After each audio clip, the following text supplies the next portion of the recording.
travelers are about to feel more shutdown pain this morning as new FAA flight restrictions kick in. And Fox's Doug Luzader has more this morning from Washington, where lawmakers are set to vote again today in an attempt to reopen the government.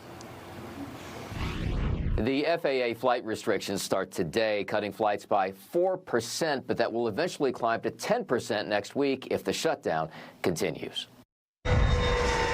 The skies will be a little less crowded today as passengers brace for the new reality. The last thing you want is too many airplanes in the air and not enough people controlling them. Well, that's how the FAA sees it as they order airlines to scale back operations starting today at 40 major airports across the country.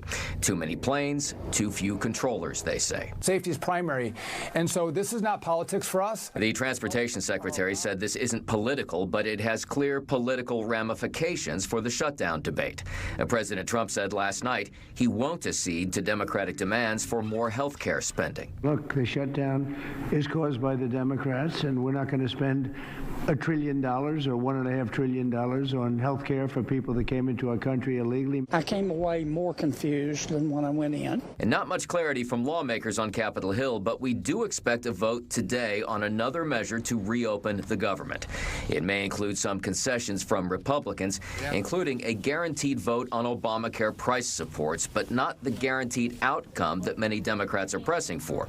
And while some moderates from both parties have been working behind the scenes to craft a compromise, many on the left are pressing Senate Minority Leader Chuck Schumer to hold the line. He's got to keep doing it, and we've got to deliver a win. I think that there is no reason to surrender now, every reason to stand firm. And that makes it very unlikely today that Republicans will be able to muster the 60 votes they need to get the clean funding bill through. In Washington, I'm Doug Luzader, Fox News. 8:04 is now your time, and Good Day's Mark Teichner joins us live from Hartsfield-Jackson International Airport. Yeah, all eyes are on you, Mark. What do travelers need to know to prepare for this? Well, obviously, Hartsfield is on that list of those 40 airports that have been impacted by this. Not really a surprise, to be honest with you.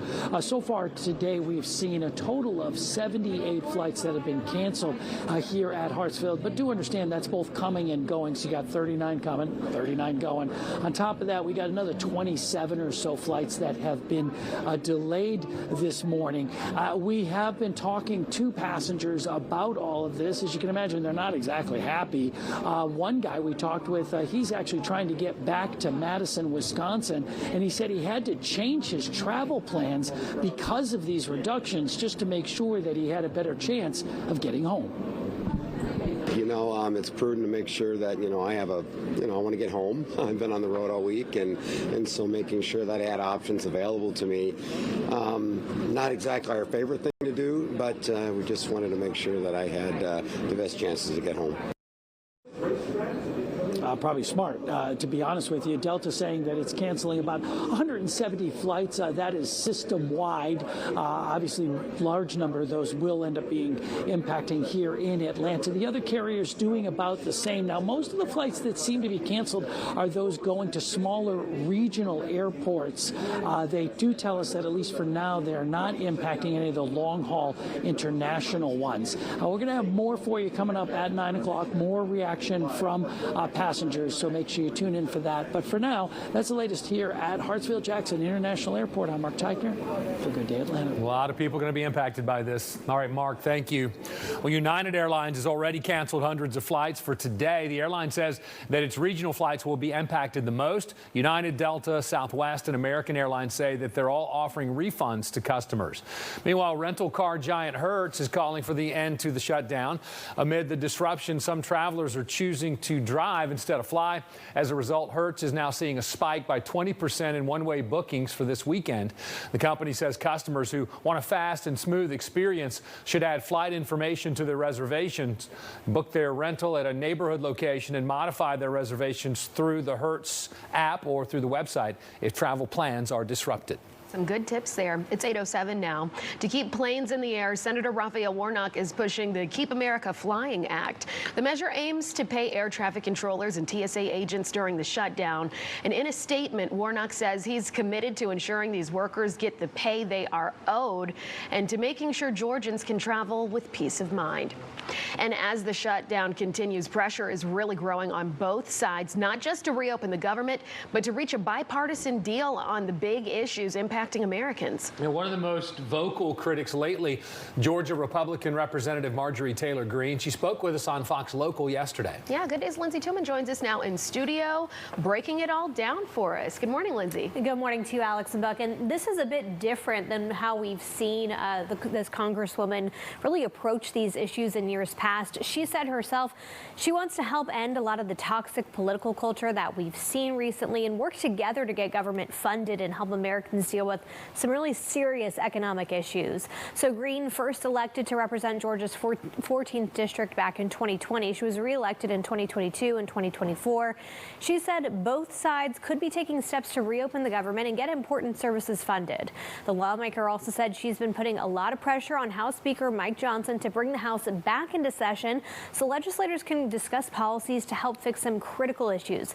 Her two issues that she really wants to see them tackle: health care and also helping Americans deal with rising costs. And she says those are the top things that she gets phone calls to her office about, especially when it comes to concerns about rising cost of health insurance.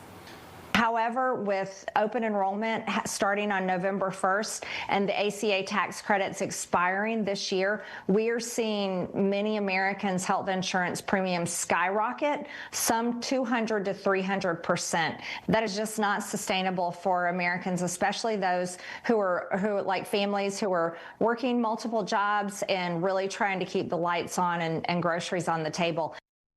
Well, Greene said she's not taking a paycheck at this time while the House is out of session, and she says she's been putting the pressure on the Speaker to really call lawmakers back so that they can tackle a lot of these very big issues. Buck and Alex. Yeah, we really are hearing her in a different light these days. Yeah, Thank you, Lindsay. Well, let's pay attention now at 8:09 to this. A federal judge has ordered the Trump administration to fully fund SNAP benefits for the month of November. The ruling comes after the Trump administration last said it would only cover 65% of the maximum benefit. The judge has given the White House until today to issue the payments. It's not likely, though, that the nearly 42 million SNAP recipients, about 1 in 8 Americans, will see that money quickly. To follow the latest, as this is a developing situation, visit fox5atlanta.com or download the free Fox Local app.